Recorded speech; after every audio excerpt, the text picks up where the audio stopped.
watching Four Color Commentary. I'm Mark Allen, and I'm here with a comic review. And it's not going to be too long. I'm going to do this, though, with each issue. It's a short-lived issue. And I mentioned in my last video, a haul video, that I had finally gotten every issue of the short-lived series, just a 6-issue series, but the short-lived series from Charlton in the 1970s, Space 1999.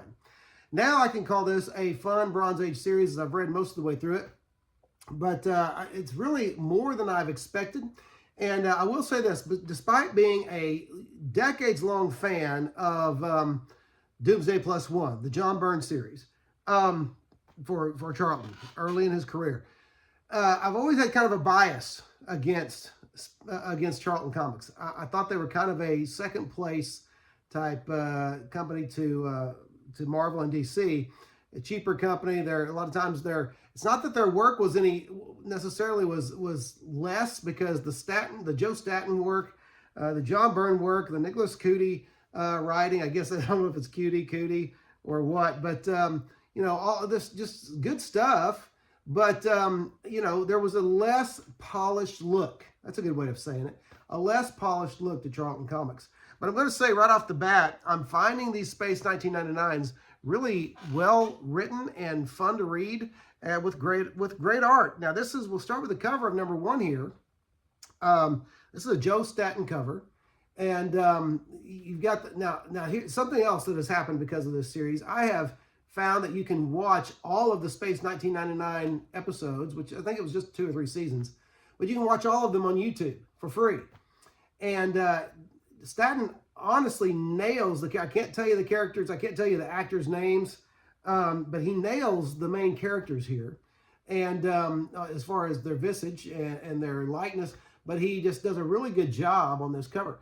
But even though it looks, like I say, a little more like you know, I've sometimes joked with my youngest son that a lot of Charlton covers look like they were done by a really talented adult crayon user, okay? But I'm not being mean. That's just what I've always kind of thought. Or watercolor. Maybe that's a little kinder.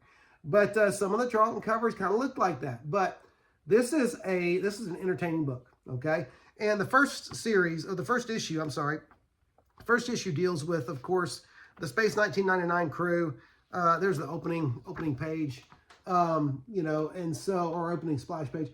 The Space 1999 crew coming up on an intelligent species that at first they don't think of as being very intelligent.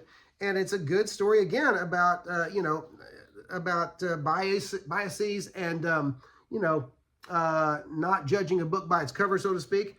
But let me show you some more of this great Staton art. It's a little more serious, a little less cartoony, or characterized, I guess I should say, than his E-Man art. But he does have a sense of drama there. See, my favorite, some of my favorite stuff that Joe Staton ever did was the Guy Gardner stuff, especially the Guy Gardner 4-issue miniseries from the late 80s, early 90s, somewhere in there, and where he acquired the Sinestro's yellow ring. And so, you know, this is, I'm just really impressed by Joe Staton's sense of drama, his design, as far as his alien. That's a scary looking giant slug-like alien, okay? But it's a really good story about not judging a book by its cover, so to speak. And so it was a fun read.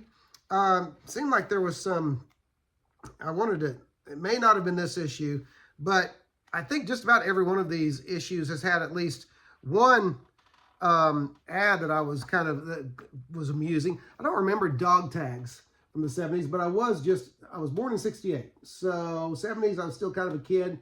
Wasn't on the, you know, didn't know about the hottest things and the trendy styles and fads. But I don't remember the dog tags. Some of you older readers may remember the dog tags being stylish or fashionable for kids, for teenagers. Oh, here was the one. This ad was great. Learn the secret powers of the deadliest killers in the Orient. Now, if you consider, here's the art for that ad. If you consider, let's see, yes, and there was a tiny little coupon down there, or a tiny little form that you could fill out and send that off to learn the secret powers of the deadliest killers in the Orient. Now, they obviously, comics producers back then knew that there were children reading comic books. And you kind of have to read ads like that tongue-in-cheek. I'm sure there were some teenagers that sent off for that information as well. But you have to believe it's tongue-in-cheek, because you don't think they would really advertise to children the secret powers of the deadliest killers of the Orient. I just found that funny. I just did. And so I thought, here's a guy got his ninja outfit on, looks very formidable and dangerous.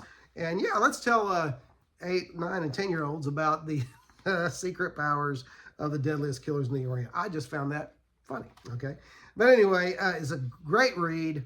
I've thoroughly enjoyed these Space 1999, so I thought I'd just give each one of them a plug as I read them, in case there's somebody out there who hasn't read these before, and I'm sure there are. I will also mention, and I've read some of these as I've gone along, but everyone so far has had a text, a short 1 to 2 page text story. This one is written by Nicola Cudi and with art by Tom Sutton.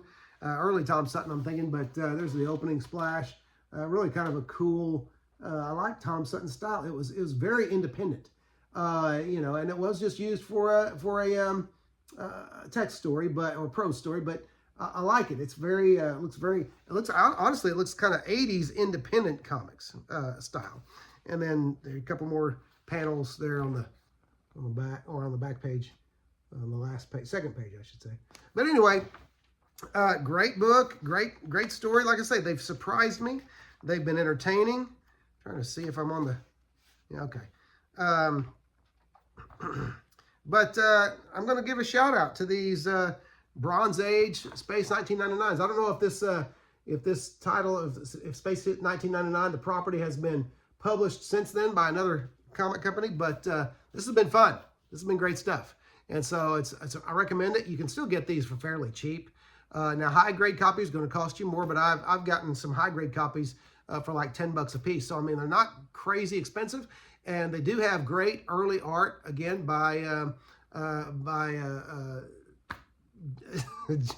just said his name, Joe Staton. It's Joe Staton, and or some people say Staton, and later John Byrne, some of his first comics work. So anyway, that's it. Just wanted to plug that little series from the Bronze Age, and since there's really, depending on who you are, especially if you're an older comics fan, since there's very little coming out these days, that is of interest, I like to point people back to the past comics that maybe they haven't read, because, like I said, I hadn't read these before, and I'm doing it now, and I'm having a great deal of fun. So anyway, that's it.